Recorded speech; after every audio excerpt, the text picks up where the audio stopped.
We're going. I can hear you there, Joe. Oh, Joking. Can you hear me? he's got jokes.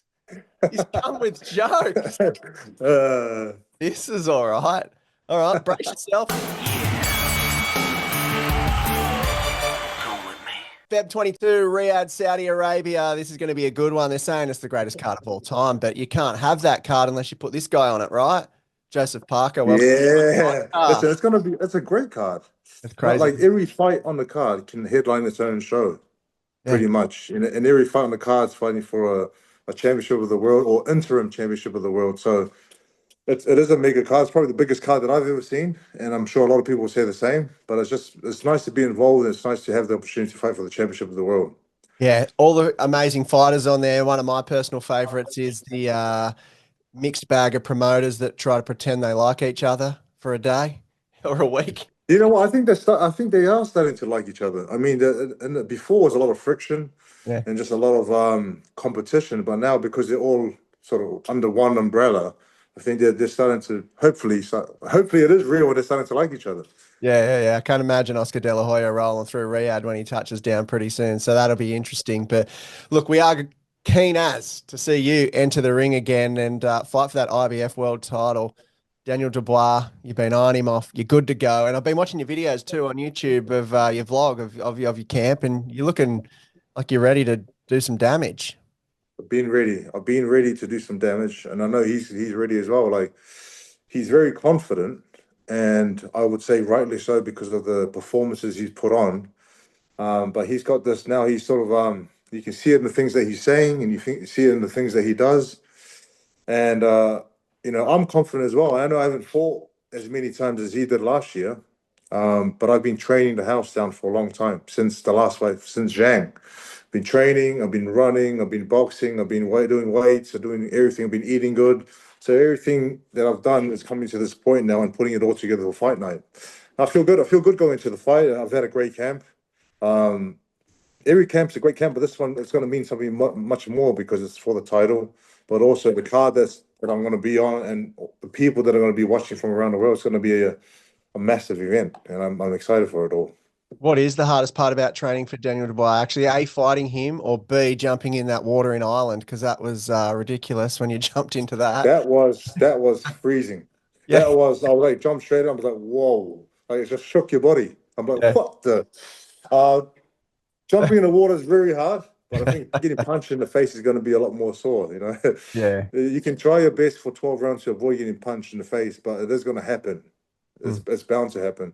Um, I've been a 12 round fighter for a long time, and I feel like my endurance or my fitness now is a lot better. I think that's just the work that I've been doing the last year and a half, 2 years with George Lockhart and Andy Lee, just understanding more what I'm doing, also the training that I'm doing and the reasons why I'm doing it, purpose behind everything. And I guess it's all going to come down to February 22 and getting like you can do all this training in camp, but if you don't get the right sort of leading into the fight, tapering off phase, it messes up everything else. So you just got to, even now, we're still trying to get it right up to the fight night. Yeah, it sort of felt over the last, I guess, few years now for you. You've really been on that trajectory where you sort of found yourself. For me, it sort of felt like that no limit card in Melbourne when you ended Opalooing around. It seemed to be to me like a bit of a turning point for you where I couldn't get a fight, and then that maybe shook off the Joe Joyce loss, and you just after that you've just been on a bit of a tear. Is that fair to say? Yeah, Or that's it's fair to say that from the no limit card that I had in Melbourne, that was the first fight of the comeback, sort of come back to the yeah, top level.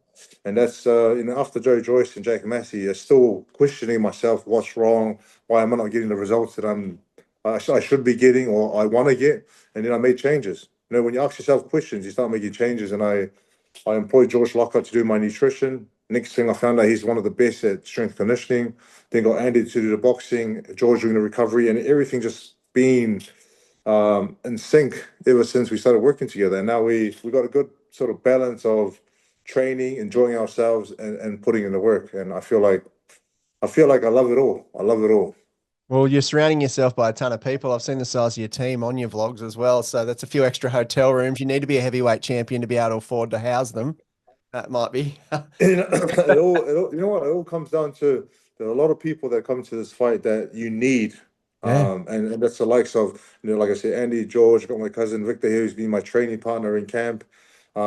Also my cousin John, like all these names, but then there are people that come to support you and to show that they back you and they fly themselves to the fight. And I think there's going to be a big support crew coming to not only support me in the event, but everyone else on the card. Yeah, it's amazing, and yet this is your fourth fight in a row in Riyadh. I mean, you're almost a local there. We'll claim you as an Aussie because you're the closest thing we've got on the card. Obviously, you'll represent New Zealand, but you four in a row in the kingdom. Yeah, four in a row. Like I've had some good success here in the Kingdom of Saudi Arabia, Yeah, and each and every time we come back, we find things that we can adjust to make it a lot better leading into the fight. But being here in Saudi Arabia, I do represent the outside of the world. New Zealand, Australia, the Pacific, and it's good. It's always nice to get the support from that side of the world. Like I know, like when Jai fights, Opetia fights and represents Samoa in Australia, everyone's backing him, and now I'm fighting on this side of the world, and I'm sure everyone's gonna, want us to do good and want us to get, be champion of the world and represent. yeah, absolutely. What are you expecting out of Daniel Dubois? What sort of fight do you envision when you see it? Because I've envisioned a fast start. yeah, Like he like with this confidence, newfound confidence and belief in himself, I feel like he's gonna come out like a bulldozer and just try and go for it. yeah, And that's when I have to really pick my shots and be smart and work on my movement and also in the fight, as you can make it as hard or as easy as you want. Not easy. I'm not saying easy, but you can make it. The more you work, the less. The more you work, the less you work. You have to look ready at all times, and you have to have feints, and you have to have just make sure that you give him something to remind him that this is not just an easy walkover fight. yeah. Is the plan all roads to undisputed for you? Is that what you want? I know we all say the old focus on the one in front. Yeah, but you're not, That is the you're not, plan. you're not ranked at 25. You The think plan is to fight for W? the championship of the world Yeah, and win it, and then fight for the undisputed unified championship of the world. And that's as a heavyweight fighter or as a boxer, that is a dream is to become champion of the world, and the dream is to become unified undisputed champion of the world. And those opportunities are right here in front of me. So I'm taking this first one with both hands, make the most of it, and give it everything I have, and then hopefully everything goes well. On to the next. yeah. Because I was in 23, you had four fights. In 24, you had one, and then this has probably been one of the longest layoffs. Is that a blessing or a curse? Do you think for you? Do you feel any pressure? You're not, you're not going No, listen, up. there's no pressure, and I know that he's been, like I said, I mentioned he's been a lot busier than I have. Mm. They've been giving him more fights and keeping him busy and keeping him working and progressing and getting better each time. But I feel like if you don't fight for a while, but you live the life of a fighter or as a boxer or as an athlete, it does help. The eating, the resting, the training. But if you haven't fought for a long time and you just go out there and whatever, enjoy yourself, then that's the reason why camps are quite hard to get in shape. You use camp as a way of getting in shape rather than working on your, skills, techniques, game plan. Yeah, given it almost is a Usyk eliminator, do you feel that he's going to be there? Have you heard word if he's going to be in the kingdom? I think he will be there. Yeah. I think he will be able to. I'm sure he wants to be there in person to watch. I know he's already fought Danny the bar, but you can always pick something up while watching someone fight in person. And I think not only Usyk, hopefully all the other fighters, Tyson, Anthony Joshua, and then also they do fly in a lot of actors and a lot of celebrities to these big events and big fights. That's the part I always wonder when I watch it. I'm like, how do you shape up to someone when you got Cristiano Ronaldo to your left in the front row? You'd be almost trying to just get a shot of him, right? Yeah, I was like, what? I had a fight with Wilder and won that fight, and then went home, celebrated, then came back to Riyadh to fight Zhang, and sort of caught up. Went to one of the events and caught up with. He was like, hey, he's like, congratulations, man! Well done on your last fight. I was like, holy moly, man! Nice to meet you too, bro. Who are you? Jai Opetia, what's your name, mate? That'd be yeah, that's what we're looking forward to. One interesting thing that's been floating around recently is Vladimir Klitschko's been eyeing off a return. Do you think that'll happen? I think Klitschko keeps himself in tremendous shape, and he's always. I think with him, you can never say never because he's always in shape, and he was a hell of a fighter. there are rumors that he might come back, and he might even want to be involved in what's happening in the heavyweight division now. Yeah, how would he go? It's been some time, but I guess you've seen him in person. I've seen him on the broadcast, obviously.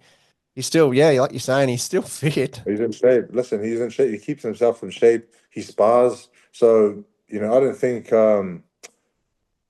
he'll lose a lot because he's always living the life Mm.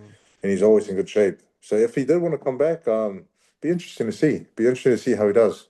Yeah, from the old bull to almost the new bull with Jai Opetia as well. Do you see yourself ever crossing paths with him at some point?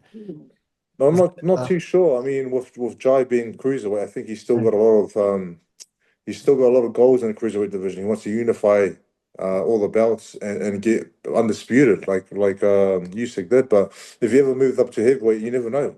You never know what can happen in this sport of boxing. But at the yeah, moment, Jai, me and Jai are very, I think we're close. We're like brothers, like Usos. They're from Samoa, he's representing Australia. I'm representing New Zealand, and we were talking about catching up to do a fishing challenge because he wow. thinks he's a better fisherman than I am, Yeah, and I know I'm a better fisherman than he is. yeah. I every time I chat to him, you see when you talk boxing, he's just sort of rolling through the answers. But soon as you bring up a bloody boat and a fishing rod, he's up and about. He's ready to go. He'll chat all day. I know. So sooner or later, I want to see who's the better fisherman. How do you go? What's your bait of choice? It just depends if I'm using lures or if I'm pilchard, squid, and it depends on what we're catching, really. Mm. Snapper, kingfish, trevally, kahawai, all sorts. So to speak to the heavyweight champion of the world about who's the better fisherman, I mean, people are tuning in for some awesome stuff today. But a message to Jai Opetia for you as a fisherman. This is something I don't think you'll do twice today. Jai in the red corner, and I'm in the blue corner, and we're going to see who's the best fisherman. And you know what? And I'm going to make it another step further than just a fisherman. Yeah. Who can eat the raw fish? Oh, bit sushi. Oh, who can eat raw fish? Who can eat tuna, mussel, scallops? And then we're going to see who's the real fisherman and who's the real seaman. Bring it on, Jai. Perfect. That's some call outs that you'll never see in boxing twice. There you go. Feb 22, the Kingdom of Saudi Arabia. Joseph Parker fighting for the IBF champion of the world to become a two-time world champ. And then it's all roads to undisputed. Good luck to you. We'll be watching. Get it on DAZN. And, mate, we cannot wait to see you go and do what you do best. Look at that. Look at those pipes on him. They are low. Yeah. Yeah. Thank you, man. Thank you.